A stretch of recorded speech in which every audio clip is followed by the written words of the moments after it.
انا در همینجا یک دیگر فهمی کرده سرجم شده. من همین باری دیوم که من همین معرکه بزکشی در دهه لویو در سال 2022 باری دیوم شده ایستاده. این خرسندیه یکان کس فراموش نمیکنه.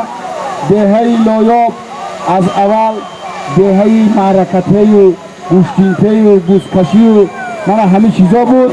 با من دهه لویو در ورزشگاه از سال 2012 برابری بهریا شریف من همینجا زیبا شد، خوشرو شد.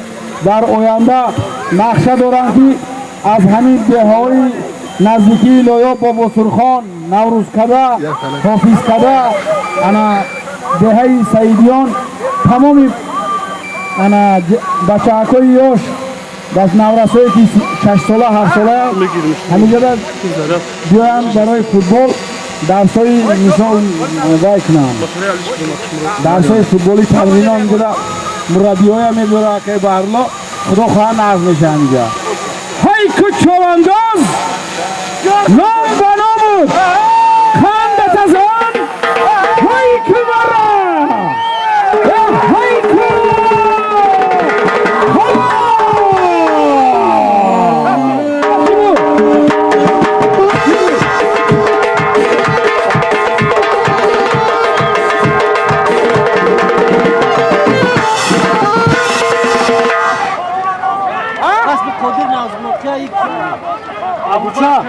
ابو بکر بازرگان از قدری بازرگان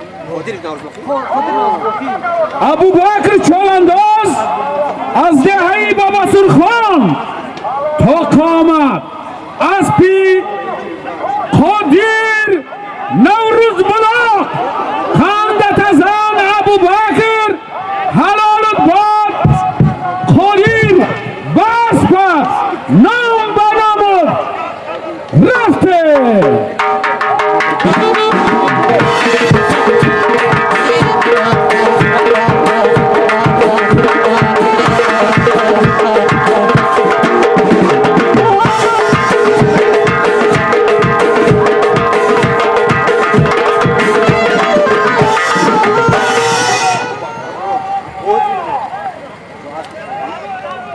مرای بالا بود 200 سامانی پول از نامی عبدالشکور بود. یک خالین در خانهش داشت ویم در بالاش ماند. ابو بکر چوانداز ای دهه بابا سرخان با اسبی قادیر از دهه نوروز بلاق حلال کرد.